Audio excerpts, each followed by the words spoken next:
Wait, did it already start? Okay, yes. So I see that people have started to file in. So I'm Candace. I also go by Kraken on the Discord server. And welcome to the MicroBites session. MicroBites is a very awesome, I want to say, organization. You guys put out a lot of really cool information. Your sister site of Science Bites, and you make science a lot easier to understand. And you guys are run by like graduate students, postdocs, and science professionals. And so with us here today is Olivia and Anais. They are both PhD students. Anais is in France, and Olivia is at Princeton University. And so they will be talking to us about the microbiome. No, about microbes and food. Yes. Excuse me, about microbes and food, and how microbes can provide the gift of wine and cheese. And so when you guys are ready, you can take it away. I can't share my screen just yet. It's disabled. Okay. Let me see. Aha, okay. Try this again. Yes, perfect. Okay. Yeah, so thanks for the introduction. So I will start. I'm Anais. I'm one of the co-founders of MicroBites, and then Olivia will take over halfway through the talk to continue our stories about microbes. So MicroBites is a website about science communication about microbes. So we're part of Science Bites, and there are a lot of great science bites out there about physics and chemistry, but also many about biology. There's OncoBites or ImmunoBites, so check them out if you're interested. And we are focusing on microbes, of course. So today we'll talk about microbes and food, and more specifically, how they provide us with the gift of wine and cheese. So a little bit of what we do at MicroBites. So we break down research papers about microbiology into more digestible articles. So as it's been said in the introduction already, we're a bunch of grad students, postdocs also. And we try to talk about all the microbiology topics. So you see in this video all the different papers that we've done previously. So from viruses to fungi to human health, but also ecology and plants. So we started the website in English, Dutch, and French because we are based in Belgium, but now we also have it in Spanish and Russian. So if you'd like to join us, actually, we're always looking for motivated authors to join the team, also translators to help us, because we really, really want to share all of these to the biggest audience possible. And in doing so, it's important that we do it in different languages and not just in English. And if you'd like to have MicroBites in your language, then get in touch with us and we can see if we can set it up with you. Okay, so let's dive in and talk about microbes and wine. So first about the winemaking process. So actually there are two different processes depending if it's for white wine or red wine. So for white wine, you actually have the grapes that are crushed and then they're pressed and only the juice is fermented before aging and being bottled. For red wine, actually, when the grapes are crushed, the whole skin, seed, and juice are kept for the fermentation. And then they're pressed for the maturation process before being bottled. And there are actually two types of fermentations that can happen. The first one is obviously the grape fermentation that we all know about, but there's another fermentation. It's called the malolactic fermentation. I'll describe both in this talk. So there are two types of microorganisms involved in wine making. The first are yeasts, and mainly Saccharomyces cerevisiae, which is well known because it's also the baker's yeast. It's also used to make beer. So it's making a lot of great products that we consume quite often. And there's also bacteria, mainly one, Enococcus oeni, and its name basically means wine from its ancient Greek etymology. So first, the fermentation of grapes. So we do the fermentation of grapes thanks to yeasts. And there are different types of fermentations that can be done. The first one is spontaneous fermentation. So it's basically using the yeast that are present on the grapes and just let it do its fermentation. And in this case, because you have different types of yeast, then you'll have dominance at different time point in the fermentation. So first you'll have several yeasts of different genera dominating, and then when the alcohol is rising a bit, you'll have other genera that will take over. And finally, because alcohol concentration is really rising, there's only Saccharomyces cerevisiae, which is alcohol tolerant that can sustain that much ethanol concentration. And all those yeast will actually create the aroma complexity of the wine.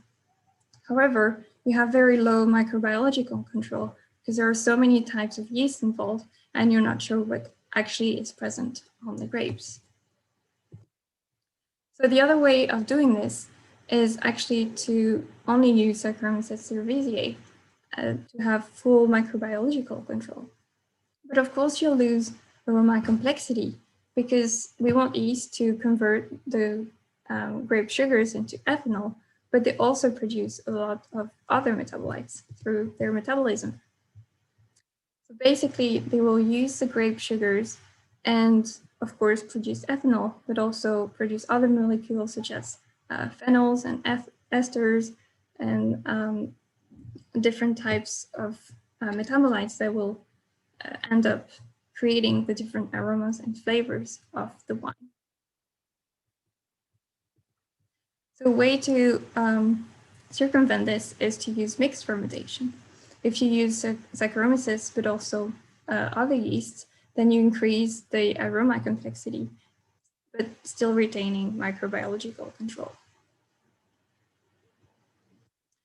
Okay, so we've talked about yeasts and the different yeasts that can be involved in winemaking. Let's see what this bacteria can do in winemaking.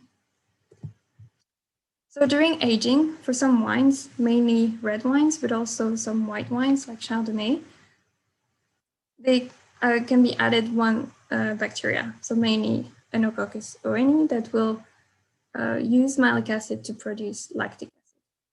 So malic acid is actually giving the wine a sour taste, and by converting it to lactic acid, the wine will have more of a buttery taste. Okay, so we've talked about microorganisms on the grapes and used in the winery, either from the grapes or added to the grapes for fermentation. But of course, the vineyard is also in interaction with the soil. And in the soil, you'll find a lot of microorganisms as well. And different soil will have different properties that will give the wine its characteristic. So for example, in France, you have different regions that will give different types of wine depending on where it's grown. And France is a very small country if you compare it to the US, but each of these regions will give different wines because actually they have different climates, different terrain, and of course different traditions, and also different soils.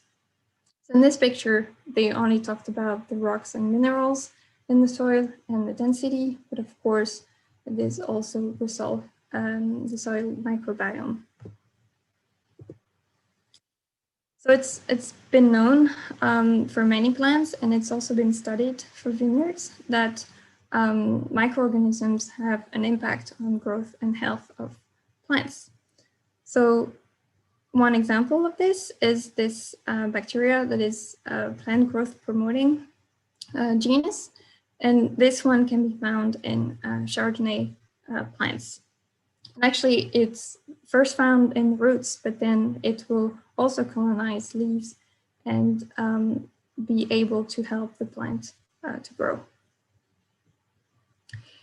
And more importantly, I would say, and this is really, really understudied, but the impact on those microorganisms on the fermentation and the flavor of the wine. It's been shown by a few studies that soil microbiota actually correlated with the wine metabolites. So that means that these microorganisms can end up in the fermentation and can also produce metabolites that will impact the final flavor of the product. Okay, so as you see, microorganisms are really important for the final flavor of the wine, and not just in the winery, but also in the plant, and potentially a big impact from also the soil microbiome.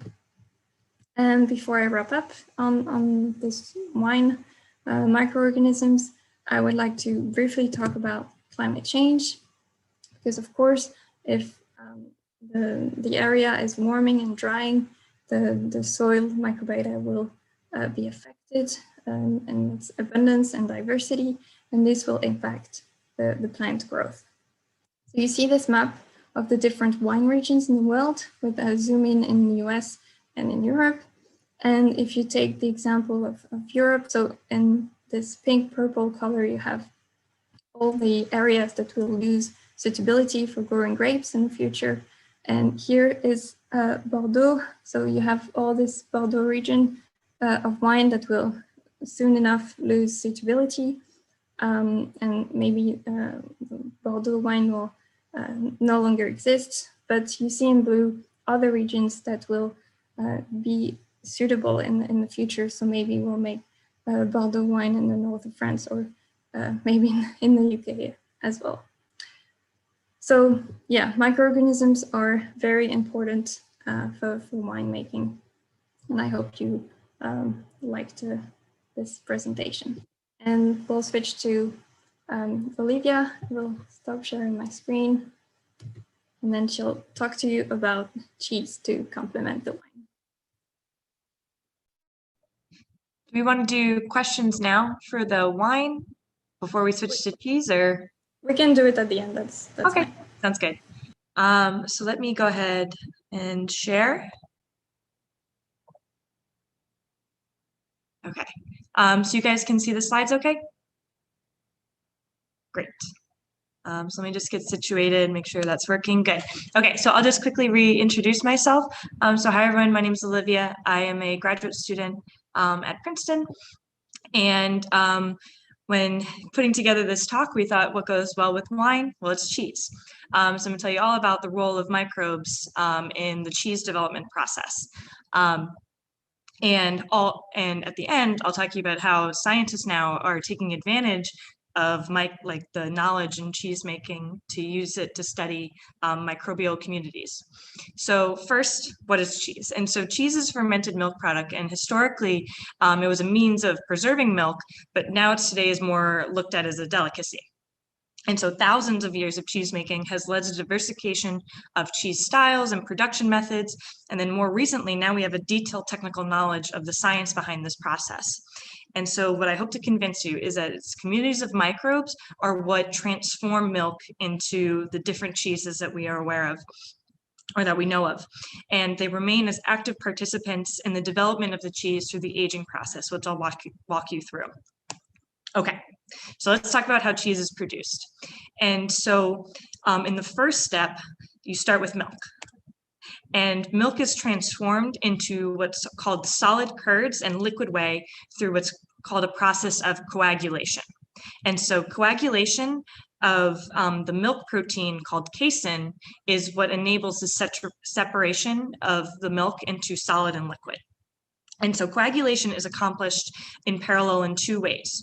First, a starter culture is added to the milk. And so the starter culture is a mixture of different bacteria. And the key characteristic of this bacteria is that they have the capacity to ferment the sugar in milk called lactose to lactic acid. And so these bacteria are typically bacteria species like Lactococcus lactis, Streptococcus thermophilus, as well as other lactobacillus species that we commonly associate with fermented dairy products. For example, if you look on the side of yogurt, you'll probably see these listed. Okay, and so as I said, they convert lactose to lactic acid, and so they're acidifying the milk. And so this acidification process is what allows this protein to start to separate out and coagulate. Another word for that is aggregate. So it's forming like these clumps. And then the second thing that cheesemakers add to the milk is called rennet. And so what rennet is essentially a mix of enzymes. And so these enzymes are harvested from typically like the stomach of a cow. So kind of a cool fact about that. But the key component of rennet is this enzyme or protein called chymosin. And what chymosin specifically does is that it can recognize that milk protein casein and it modifies it. And so the modification it specifically makes to this milk protein also allows it to clump together, aggregate, and thus coagulate. And so these two things together, the acidification caused by the starter culture, as well as the addition of this chymosin enzyme, causes milk to be transformed into curd and liquid whey. Okay, so what's the next process? So you've got this mixture, and the cheesemaker now wants to separate out the liquid from the solid. And so what they do is they've got this cheese curd mixture, and they start cutting it to enable that separation. And then they cook it. Again, this is all for the sake of separating the curds and the whey. And then at this stage, now they're able to draw out all that liquid and drain the whey off. Now at this stage, you've got the what you're left with is the solid cheese curds, and then they add the salt. And then after the salt is added, the cheese curds are pressed into molds to allow them to proceed towards the aging process. And so it's here in the aging where you've got these big wheels of cheese that sit in typically a cool, damp environment that then develop over time. And in this stage, as in the aging process, cheese is transformed into these myriads of flavors, aromas, textures that we're familiar with when we go and buy cheese. And so this is sort of like a cartoon image of what probably something maybe we've all seen is that image of this warehouse in Italy where you've got all of these rows and rows and rows and shelves of Parmesan cheese wheels aging over time. And so that's what's happening. It's like this cheese or the curd has been pressed into this mold and it's just sitting here and developing over time. So what's happening in that aging process? So while the cheese ages, we're back to my cartoon cheese, the starter cultures that were added initially, as well as cultures of microbes that just are from the environment that the cheese is aging in, continue to grow and metabolize the interior of the cheese. While the surface of the cheese is typically colonized by a community of bacteria and microbes, bacteria and fungi that form what's called a multi-species biofilm. And this is what's commonly referred to as the cheese rind. So it's that outer layer. What it is actually a thick biofilm of microbes. And so it's microbes that are key to the variety of flavors, smells, and textures of cheeses. And so it's because these microbes have a rich assembly of metabolic capacities and through the production of digestive enzymes, as well as small molecules that they make in their metabolism, microbes are able to contribute to the distinct character of cheese. And so similarly, the cheesemaker is also controlling the environment in which the cheese ages in. And so these factors that they're controlling are things like acidity, salt, moisture, and temperature. And what these abiotic or environmental factors do is actually shape the overall or the final microbial community that develops on the cheese. And so I want to walk you through a few examples of this. And so first, we've got camembert or like a brie cheese.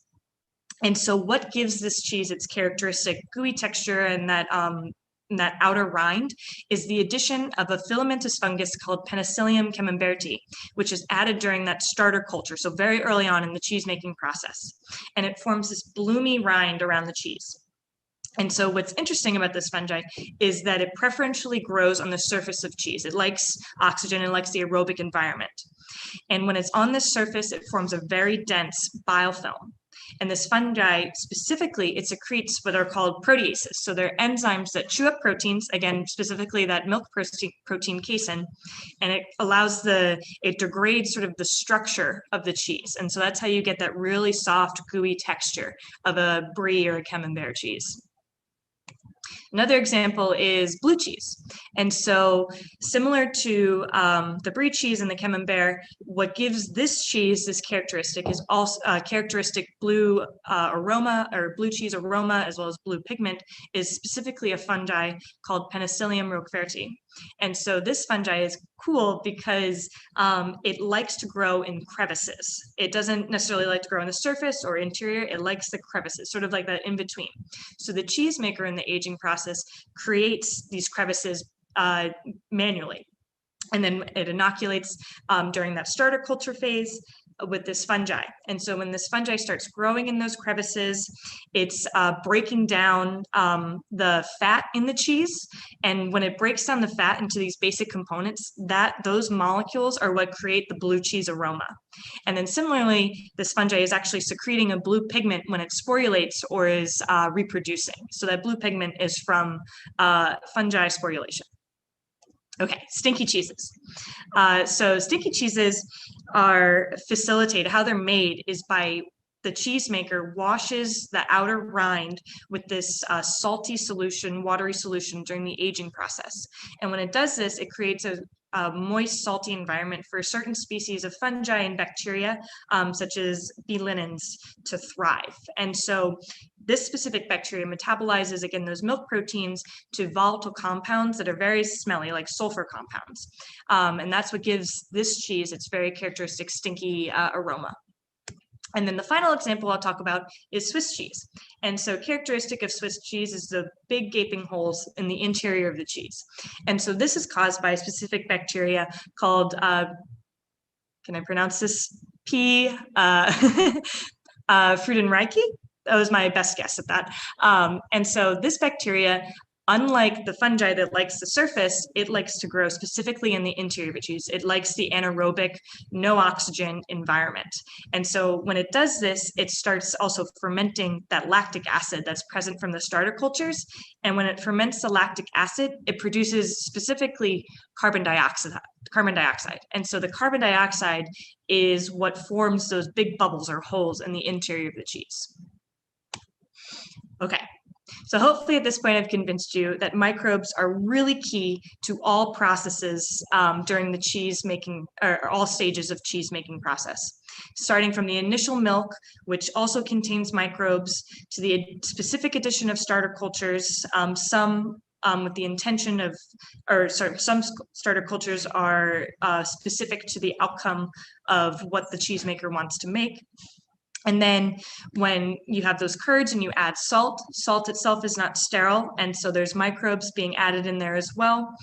And then finally in the aging, where you get the real development of all of these microbes, including bacteria and fungi, and as well as combined with the specific environment that the cheesemaker puts that cheese in to develop specific communities. And that's how you get all of these diverse cheeses in the end. All right, so cheesemakers are true microbiologists, and only until recently have lab scientists, caught on to the value of the wealth of knowledge surrounding hundreds of thousands of years of cheese making. And so for the rest of this talk, I want to introduce you to a research group that is now exploiting cheese as a model system to study microbial interactions and microbial community development. And so this is a huge step forward in the microbiology field, because in the lab, scientists typically study bacteria or fungi, any microbe, in isolation. However, this is not really realistic to what happens in nature. And so by using cheese, you now have a tractable system that you can use to study how microbes grow with each other. Okay. So kind of just to summarize, a seminal piece of work that they developed, or seminal advancement that they developed, was the ability to use cheese rind communities as tractable systems to study microbial diversity. And so specifically, they were able to show that cheese rind communities are highly reproducible systems to study microbial diversity, and that's really key, especially in the lab. Reproducibility is so important. And so what they did is that they took hundreds of cheeses and they were able to characterize and determine all of the bacteria and fungi and any microbe that exists on all these different cheeses. So they're able to know exactly what microbes are growing where. And then specifically, they will determine, as I said, the exact species composition and how that is changed between different treatments of cheese during the aging process. And they found that moisture is a huge determinant in what type of microbial community exists on a certain cheese. And then importantly, now that they know what bacteria there and fungi are there, they were able to now reconstruct cheese communities in vitro. So that means sort of like in a test tube, but in their case, their test tube is on a growth media that's composed of cheese components. And so by having knowledge of what microbes are important in cheese and knowing how to grow them, they're able to reconstruct cheese communities in the lab. And they know exactly, again, how to manipulate the factors so that they can reproduce cheese making as cheesemakers do for consumer purposes. And then finally, now that they have this system set up, they were able to use this system to then be able to test very specific abiotic factors, again, environmental factors that affect community composition.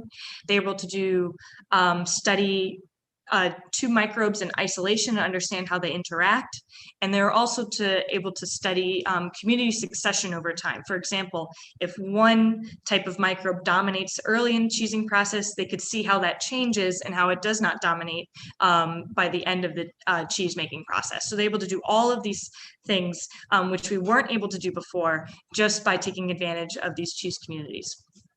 Okay, and then this is the last thing I'll leave you guys with. So just an example of an experiment they did and sort of a proof of principle that using cheese microbes to study microbial interactions is super valuable and will tell us new biology. So here I'm showing you an experiment where they took their cheese curd media, and they grew a bacteria by itself and a fungi by itself, and saw that they grew fine. But then when they grow them together on this media, now they see the production of this brownish pigment, which they didn't see before. And so it's sort of just proving to you that when things grow together or two microbes grow together, it's different from when they grow alone. And so there's so much new biology that can now be exploited by using this model system. Okay. And so with that, I'll just wrap up again. Again, we are part of MicroBites. We cover lots of topics in microbiology, but we love to cover microbiology as it relates to everyday things that we encounter, such as food. So if you want to hear more about how scientists are using cheese to study microbial interactions, we've got an article on that. We've got an article on how microbes contribute to the aromas of sourdough bread. And then we've got a new article coming out on Monday talking about how fermented foods are really good for our health. So please, if you have more questions, we're here. And thanks for listening, guys. I'll stop sharing my screen, I think.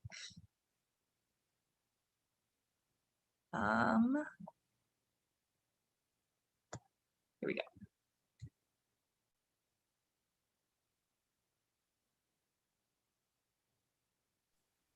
Thank you so much. I believe we do have some questions. So Anais, I believe this is a question related to your portion. Do you think you could elaborate on the chemical process of malolactic acid fermentation? Yeah, sure. Actually, it's a very simple process. It's just a decarboxylation. So it's just CH2 that is removed from the malic acid, and that's what creates the lactic acid. And then there's also CO2 that is produced with the lactic acid. So it's very simple. It's just one enzyme in the bacteria doing that. And then here's a question for, I think, maybe both of you. How did people, especially before the use of modern technology, store or keep these bacterium prior to cheese making or wine making? Do you want to answer first, or should I go? You can go first. Okay. I think for winemaking, actually, it's what I was talking about at the beginning of the fermentation of the grapes. So I think people were just using what was on the grapes directly for the fermentation. And because in different areas you would have different microbes, then it would give different types of wine. But probably the wine back then wasn't as refined as we have now, probably, because yeah, you just have what you get on the grapes, right? So I think for wine, that's definitely what happened. For the second fermentation with bacteria, maybe they were lucky that they were also present in the soil or on the grapes. Not sure where they're coming from, but they could be coming from the environment. But for sure, they were just doing what they had on the vineyard and the grapes, yeah. Okay. And I'm sorry, were you going to add to it? Yeah, I actually, it's not so much an addition because I think the answer is the same also for cheese. In midway through my talk, I showed like an image of kind of like an overview of cheese making and how the raw milk itself had microbes. So I think the addition now of very specific starter cultures is more of like a modern invention.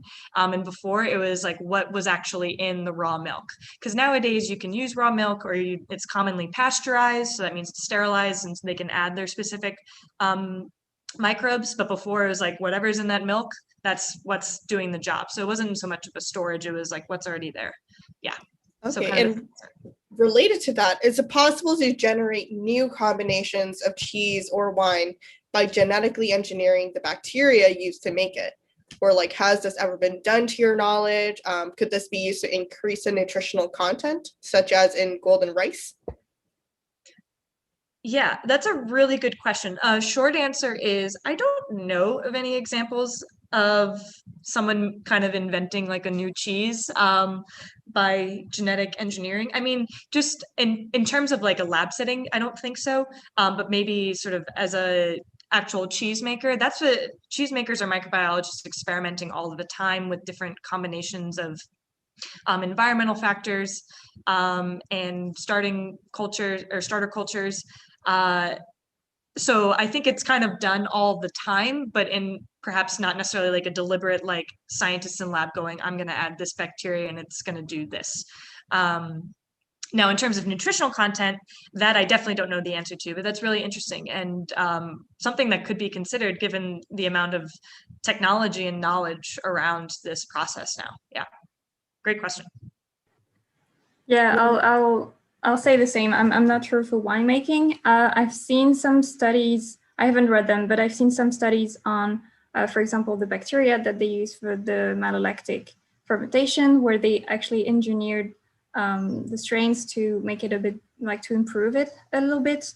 So I'm not sure why they're engineering them exactly. Maybe to make it a bit more efficient or something. But for nutritional or addition of taste to have different flavors, I'm really not sure, but maybe they're doing it in the industry, and that could be done, or they're doing it also in the first fermentation with different yeasts. I'm sure I know for beer, because yeah, as I'm in Belgium, I'm also close to labs that are doing beer fermentations, and I know there that they select their yeasts and they do engineer them to make different beers and different tastes. So I'm sure the wine industry is doing the same. That makes sense. Actually, that just made me think too. So there is a lab, Jay Kiesling's lab at UCSF, if anybody's interested in looking this up. He also does yeast engineering for beer making. And his goal is specifically to be able to engineer yeast to make the beer more hoppy. So instead of actually having to add hops, they can get the yeast to make it for them. Yeah. I have another question.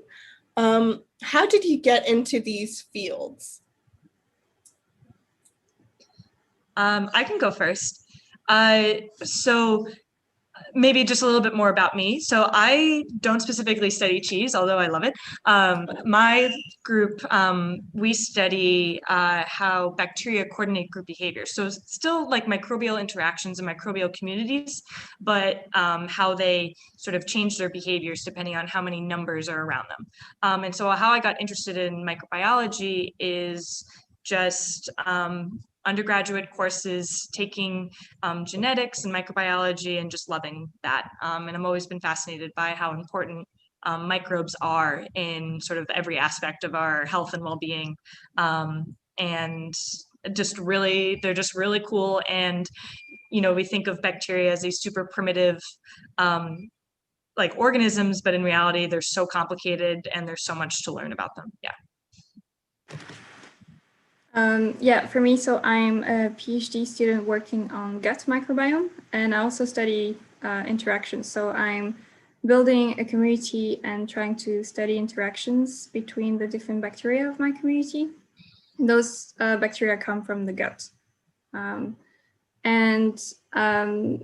I really like microbiology as a whole for what it does to our health, but also in food. I'm really fascinated by food microbiology. I think it's really fascinating how they can make all those different flavors, like we've seen today with the wine and cheese. I think that's amazing. For how I came to that, I discovered microbiology in undergrad as well. I really like the lab work, actually.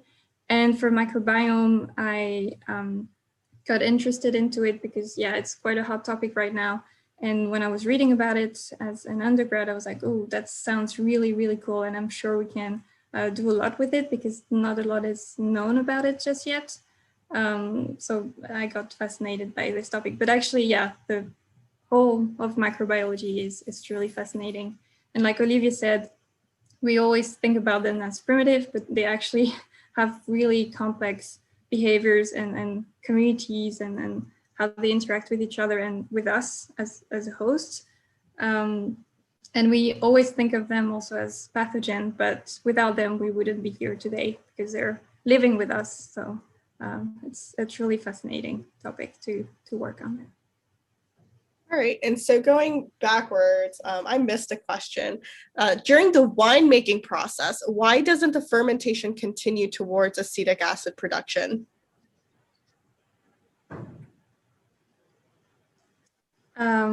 That's a good question. Actually, from ethanol then, where does, yeah, I'm sure acetic acid is probably produced, but maybe it's consumed as well. Like I know that it's consumed by a lot of different organisms. At least in my community, I know they all consume it to produce other short chain fatty acids. So maybe it's consumed directly during the fermentation. I'm not sure about it. It's a good question though. And then does the type of yeast affect the nutritional value of the wine or cheese? I think the answer, I can't give like a specific quantitative answer of that, but I think the answer is yes. Or sorry, not necessarily quantitative, but I can't give you a specific example. I think the answer is yes, because depending on the yeast or even the bacteria, the metabolic capacities of it is going to affect what is consumed in the sugars of the wine or in the fats and proteins of the cheese. So depending on how metabolically active a certain microbe is, that could definitely affect nutritional value of any sort of fermented food product. That's pretty cool. And then I have one more question here. Biofilms are an important topic for hospital transmission of pathogens, as well as infection in the body in general. What can cheese and wine communities as a model tell us about pathogenic biofilms? That's really a really good question. Okay, so I think for this, I'll maybe give some context of an example that immediately pops into my mind. I'll first start by saying I don't think this is known yet, and that's what's so cool about this new system is that this can now be exploited to answer those kinds of questions.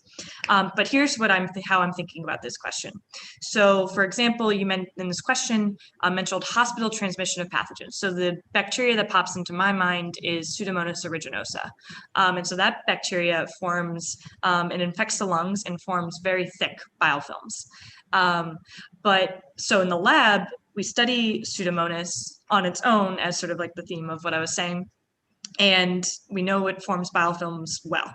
But what's interesting is if you think about it in the context of infection, it's getting into the body and it's coming in contact with already our body's own bacterial communities. And so how it's able to form a biofilm, you know, when it's surrounded by all of these other bacteria is really kind of a mystery. And so then now to answer your question, what can cheese communities tell us about that? I think what cheese communities do is give us a model for how bacteria that definitely form biofilms on their own are impacted when now they have to do it surrounded by lots of other microbes that could be inhibiting their growth or aiding in their growth or providing the metabolites or competing with them and taking away nutrients. And so I think those complex interactions are really poorly understood. And so, yeah, it'd be really cool to use sort of this system to then ask how do pathogens behave when they have to now compete. I think that's really kind of a note. Yeah.